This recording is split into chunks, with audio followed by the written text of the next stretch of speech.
minutes, you should melt them and come out. You should melt them and you come out. So, as you have done a lot of times here, so concentrating on that, he tells within inside, ram, ram, ram. A few minutes perhaps, and the entire snow around him melts. Such a great heat is emanating, and he comes out of it. So, Ra is Agni Bija, and Ma is rejuvenating. Now, you purchase the house on a hillock.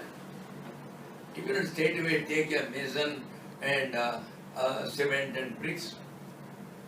So, you have to first take a bulldozer, because there are a lot of stumps of trees, half cut, 3/4 cut, their roots have gone down, so they will have to be uprooted. So he takes them and he mows down, so with the result they are all uprooted. Then you take your mason and carpenters and whoever it is, you take your bricks, cement, etc. You can build your house. Same thing here. First is our vasanas and all their vasana chaya. Whatever is there inside, due to the conditioning of the mind in the past, that greed is there, kama is there, desires are there, God knows what are there. So all those things have to go. So by going on telling Ram, Ram, Ram, that Ra portion will bulldoze it. And then the Ma portion, Ma is called Amrita Bija. Ma and Va, they are called Amrita Bija. So that Amrita Bija means it rejuvenates. So it begins to rejuvenate, and then you will get your moksha. So it helps. So in that way, all the names have been prepared in such a way that from each one a particular energy comes. Shiva. I don't know all. Shiva twice again Amrita. I don't know she represents what. I have no idea. Well, yes, Long, long back I read what each energy was and all that. Now I have forgotten. This book is in print. Which You one? mentioned about this judge. Is that book available with all? That book is so big, it is available. It's available even in Ravana library, it is there. But I don't remember whether it is Mahanirvana Tantra, some other Tantra, it is there. Then all of them. Another question is, why do people have to be celibate to realize God? All the gods are married. Some of them have more than one consort. So why does man have to seek moksha by being celibate? Unfortunately, we were just like the Trojans and the Greeks, who had hundreds of gods, the gods fighting each other, the gods being afraid of each other, and all that. Actually speaking, there is only one. These are all small gods. See, it's like that. The entire world is a factory which is owned by the chairman. That is the one God. So under him, in order to have a link with the world, he has kept a board of directors. The director of production is Brahma. The director of protection is Vishnu. The director of disposals is Shiva. Like that he has kept. So those directors can do anything they want. But we are only after the chairman.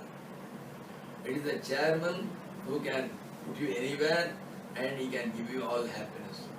But as you do not have a direct access to him, you do not even know that there is a chairman. So initially you have to be with these people. So these people ultimately take them. So we are not concerned whether these people are married or not, because they are all intermediary brokers. That's all. So we are concerned with the ultimate Lord. The ultimate Lord, as I told, is an energy. The energy which speaks, the energy which walks, the energy which talks. So there is no question of its getting married.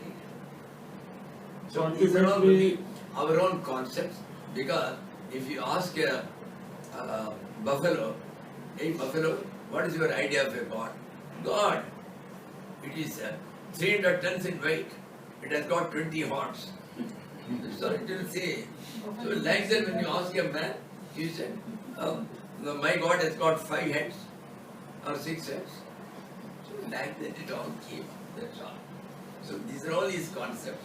So in that concept, you are seeing God with his dhoti.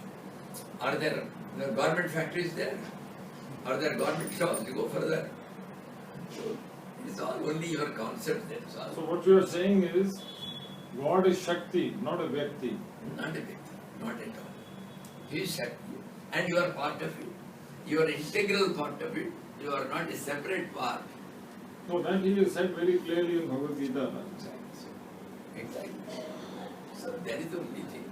So we will ignore all this because these are all part of Puranas. What happened was, these Puranas were meant for the lower level people. The farmers and all those ignorant people who are there. And then these were made into folk songs, both in Bengal, Orissa. The bards will sing and go from place to place. So for that purpose, these are all kept there to make it interesting. So if you tell a farmer there is energy, he cannot even understand it. So for his purpose, you have to tell him to be interested. Oh, that God had two eyes, is it? How did he manage it? So he is interested in it. So to make him interested, for that purpose, these are all made. So we should not, in fact, Puranas are not authority for us. We believe only in Shruti and Smriti. Shruti means the Vedas, Smriti means the Yagyavalkya Smriti and all that for the society, social law, which were made keeping the fundamental righteous laws of the Vedas in view. These things were prepared. Yagyavalkya Smriti, Arikya Smriti, they were all prepared. Celibate part, Swamiji. Second part was celibacy. Eh? Second part was celibacy. Celibacy was dependent on this. He says, when all these people are married, why celibacy? I told, all these people are not married. We are concerned with only one God. The energy is not married. So the question doesn't arise that. Patanjali Yoga is also it is there, Swamiji. Huh? Patanjali Yoga Sutra, in one of these 5 tenets of See, Brahmacharya is one. Brahmacharya is required because it's a very, very, very important portion of the energy. That energy has been liquefied. See, matter can be converted to energy, energy can be converted to matter. So as such, this is going to waste. There is a lot of waste. In order to avoid it, if only this can be harnessed and put along with our other energy up, then we can easily do any sadhana without any problem and we can get the law. So for that purpose, it has been prescribed. And there also, most of them are not aware. A grihastha also can be called a brahmachari, it comes in Mahabharata. How can he call a brahmachari? It says, Rutukala Bhikmanatu, Paradari Virjanatu, brahmachari iti uchyate.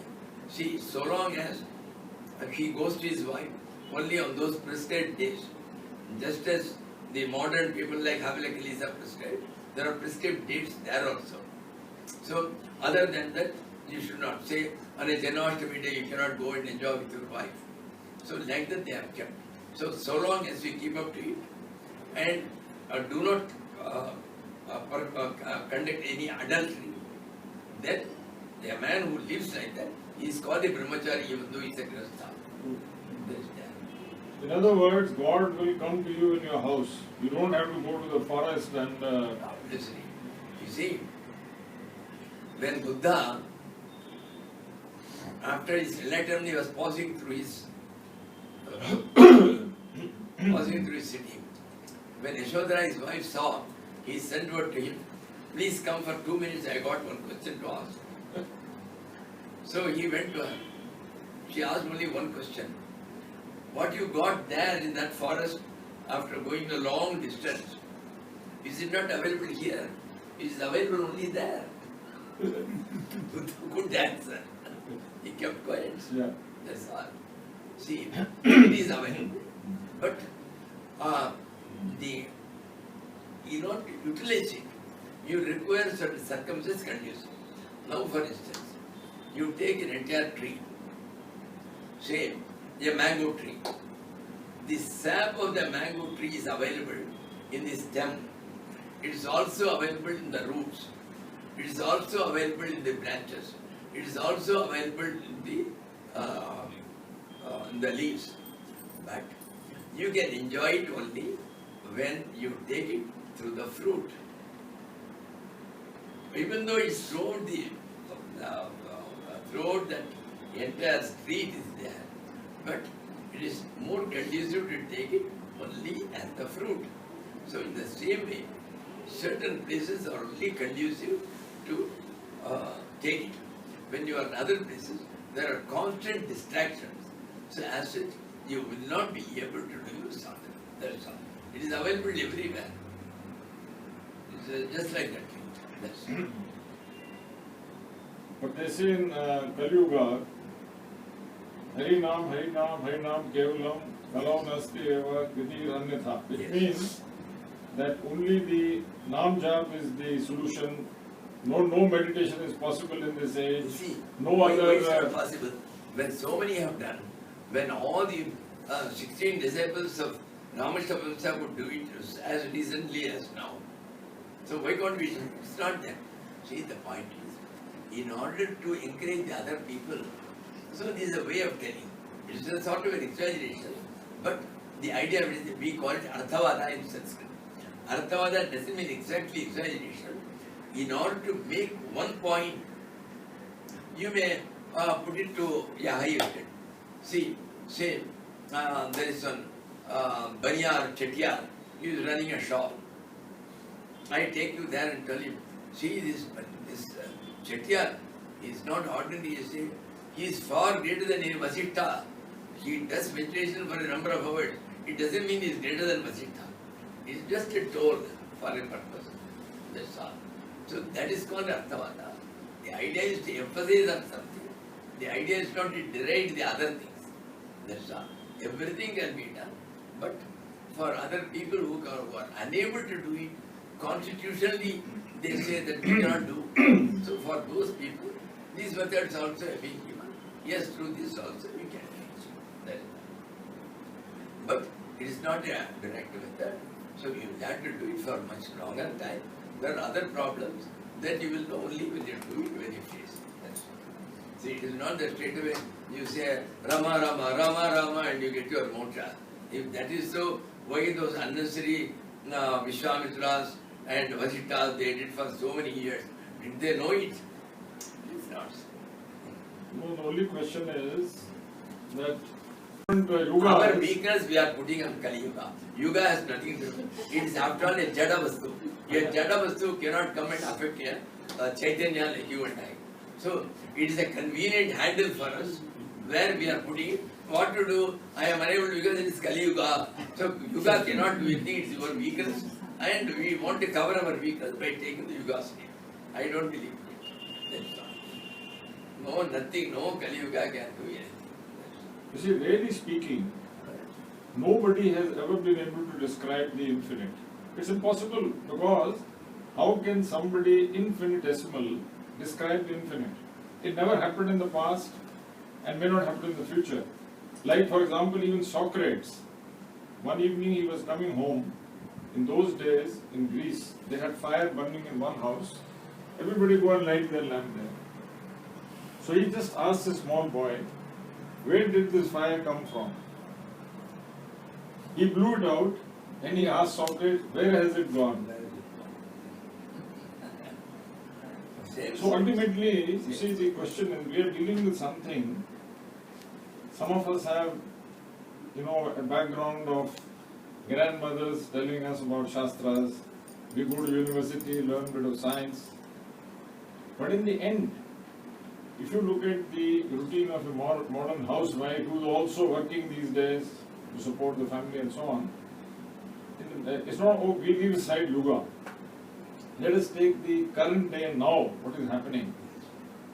The question of people even doing this Nam Jap, as you say rightly, the mind is not concentrating, it's still thinking of something else. So, for millions of years, as you say, people can keep on chanting and have no effect.